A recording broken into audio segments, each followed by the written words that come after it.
Magandang tanghali mga kabay. So ito po yung pang-sampu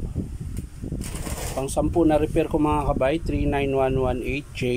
Ayan, DW810 pa rin mga kabay. So hindi ko na iti-testing mga kabay dahil stock up po siya yun. Hindi siya naiikot dahil binuksan po yan. So titingnan natin mga kabay kung anong sira. So tara, samahan nyo ako. So mga kabay, nakalas ko na po yung mga screw. So bubuksan na natin. Ayan. Dito din po sa likod. Tapos ikutin natin yung armature. Ayan.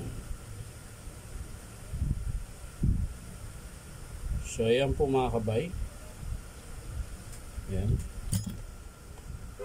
Ikutin natin ito mga kabay kung bakit gano'n.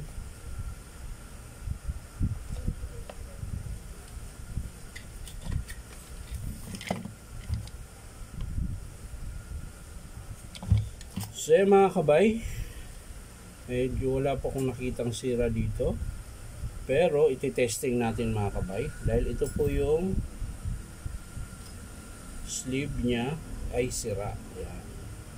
So papalitan natin yung sleeve na ito mga kabay.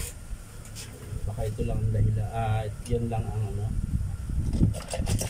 papalitan natin.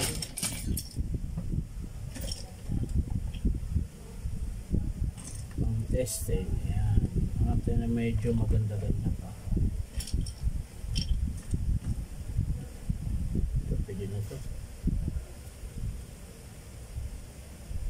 Maliit.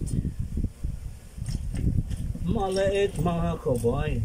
So hanap tayo na medyo maganda. Ito malaki naman. Sobrang laki. Sleeve, saan ka na ba? Kailangan ko ng sleeve na maganda.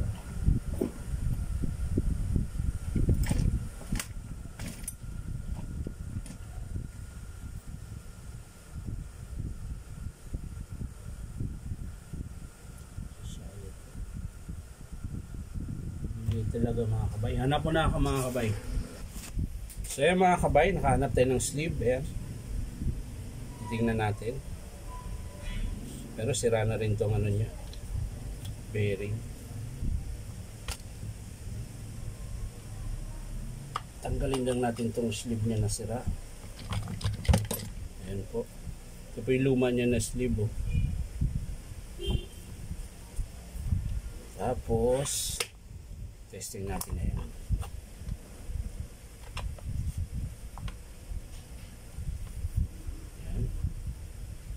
Ang sabi dito, overheat. Ayan. So titingnan natin mga kabay.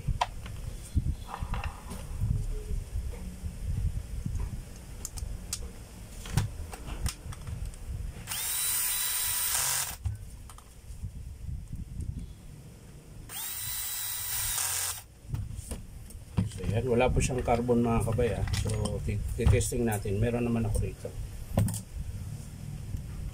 Testing natin yung yan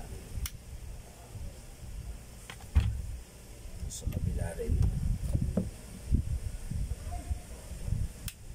So yan mga kabay, testing natin ngayon. Sasaksak natin yun.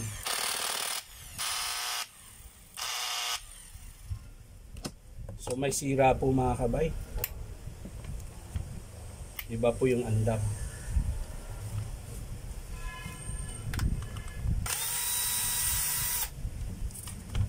So kailangan na naman nating i-testing mga kabay yung hindi na po mga kabay. Sira po pala yung armature niya. Tapos yung peel mga kabay iti-testing. Tinatamad na kasi ako magbaklas. Ayan. So pinakamadali niyan mga kabay iti-testing natin. Ano yung kanina? Peel. So buo ang armature mo. So ito lang mga kabay. Ano ba yun? Ay, yan. Armature and Ito estimate ko kanina mga kabay, liter I. Ayan.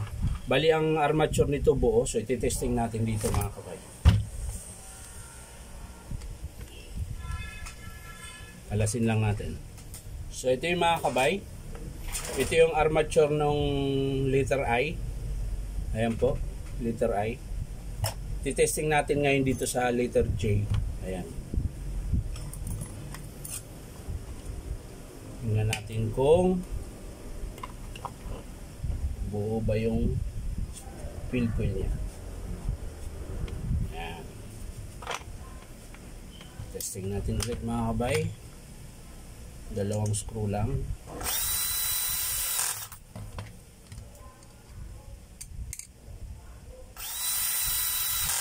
So ayan mga kabay, nakabit na natin.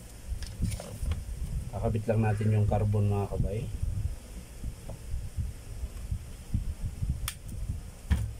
Kabila rin.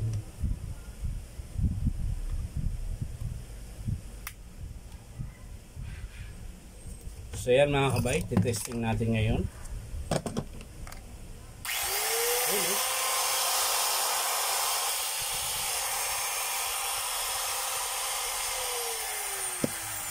So buo siya mga kabay. Buo po yung field coil niya. So ang papalitan lang nito mga kabay, armature. Yan. So ang mangyayari nito mga kabay, kasi sabi ng customer, pagpalitin natin, so ito ang sira, field coil, armature buo. Ito naman ang sira, armature. So pwede natin kunin yung armature dito, papalit natin para gagana po ito. So yung liter I natin kanina na field coil ang armature, field coil yung sira, madadagdagan po siya ng armature. So ito po yung papalit natin para gumana po ito. Hindi ko na siya babaklasin. Ito na po yung armature ng liter I. Kasi yan naman ang sabi ng customer. Kung ano yung pwedeng pagpalitin para minus gastos. So yan mga kabay. So magdadagdag na lang siya dito ng carbon brush. So yan lang mga kabay. Maraming salamat sa panonood at pa-like and share na rin po. Bye bye.